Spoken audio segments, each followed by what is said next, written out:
सुख कथा रूप अनुपम सुधा का पान करो।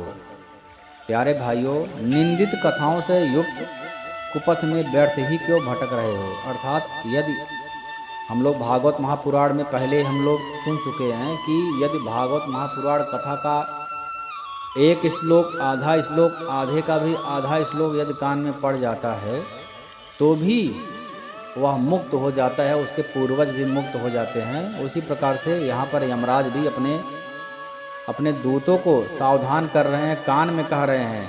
कोई और सुन लेगा कि नारायण नारायण अगर कोई बोलता है तो उसको दंड देने की शक्ति यमराज के पास नहीं है। यह तो बहुत सरल है, कोई भी देखेगा कि यमराज का दूत आ रहा है जान लेने के लिए, तुरंत वह बोल देगा नारायण नारायण जय श्री हरि जय श्री हरि, तो उसको तो बैकुंठ हो जाएगा।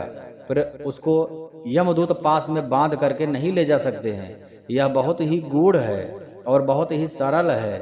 नारायण नारायण बोलने में क्या जा रहा है।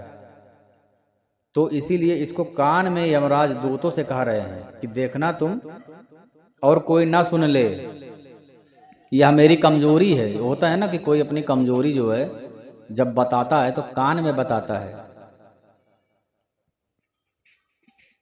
तो अब पहले क्या होता था, जो पहले पुरानी मूवी आती थी, पिक्चर आते थे, तो जो विलन रहता था वो हीरो को तो मार नहीं सकता था। हीरो बहुत ताकतवर होता था, 100 को एक साथ में मार देता था।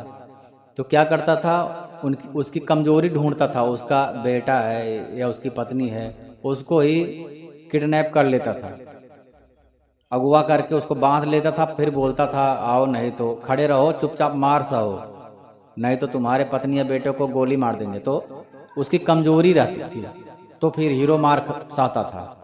तो वैसे ही यहाँ पर यमराज जी की कमजोरी है कि वैष्णव जो भगवान के भक्त हैं, जिन्होंने भागवत कथा श्रवण किया हुआ है, एक श्लोक आधा श्लोक भी, उनको दंड देने, उनके पास भटकने की शक्ति जो है यमराज के पास नहीं है। अब कितना महान श्रीमद् भागवत कथा है, खुद सोचना चाहिए, खुद समझना चाहिए। मरना तो सबको है ही, तो क्यों ना हम लोग नारायण नारायण कहने के बाद मरे, तो निश्चय ही यमदूत नहीं आएंगे तो भगवान के पार्षद आएंगे लेने के लिए।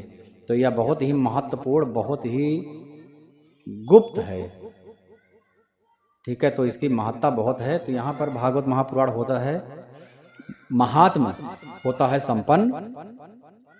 अब हम अगले प्रवचन में प्रवेश करेंगे श्रीमद् भागवत महापुराण के प्रथम स्कंद में। जय श्री राधे, जय श्री कृष्ण।